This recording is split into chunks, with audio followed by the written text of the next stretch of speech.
You see, as I told you, that S-500 is a very attractive weapon, but it would call for waiver of caatsa to stop, the financial sanctions against India, and I feel that will not happen this time. S-400, maybe more batteries of S-400 may happen, and I'm just replying to you from common sense because that would call for amendment in the contract, and it should not call for sanctions against us. And when it comes to S-400, S-400 also has proved its mettle in the Operation Sindoor, and we have to look at the contract of S-400 slightly differently. You see, S-400 has come under the shadow of caatsa. Caatsa is it's a American law to prevent India from buying the weapons from Russia.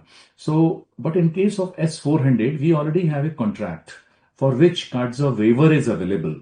So, what we can do, we can extend the number of the systems, and it is not going to be a new contract. It should be only the amendment in the contract that instead of 5 or instead of X number of system, we are going to have 2x or 3x, should I say 3 times or 2 times of the existing contract. So that would not cost the caatsa to this deal.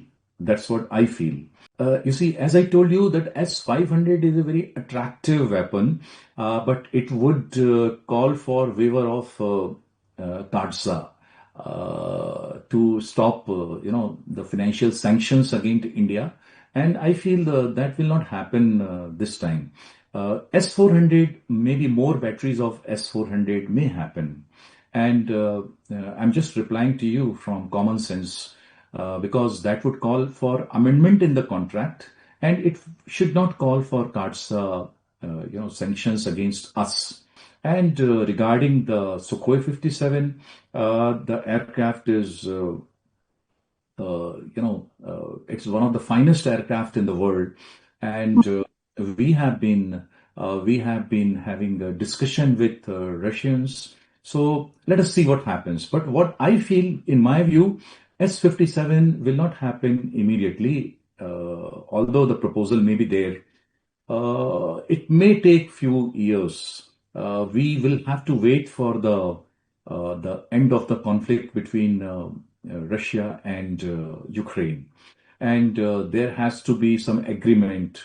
I think then only this Sukhoi 57 may happen. But we have to also look at our Atmanirbhar Bharat efforts when we are trying to design, develop also fifth generation aircraft, and we are going to have our own engines, our own weapon suite, our own sensor suite, our own aerodynamic design. So about Sukhoi 57. If you see about, if you talk about the BrahMos, the BrahMos has fulfilled its obligation to the nation in the Operation Sindoor. It has caused the huge damage to our enemy, and it has created a kind of psychological impact that it has become the part of vocabulary of India and Pakistan. Pakistan remembers it as a sign of fear, and we remember BrahMos as a sign of courage and bravery. So we have inducted BrahMos missile in the Indian Army, Navy, and Air Force. We are also going to develop the BrahMos NG, BrahMos Next Generation, which is going to be developed by 2030. And the missile is going to use the latest technology and would be state of the art. They give service for about 40, 50 years. Of course, we have to do a lot of life extension, but the usual life is 40, 50 years. So whatever we have developed in 1995 and 2000 will certainly give service up to 2035, 2040. But the missile which we are going to develop, this missile will give serve our armed forces up to 2060, 2070. So this is the implication of defense cooperation when it comes to the BrahMos. Apart from this, we have also jointly developing the range extension, and we are trying to induct our missile into Tejas or future MK.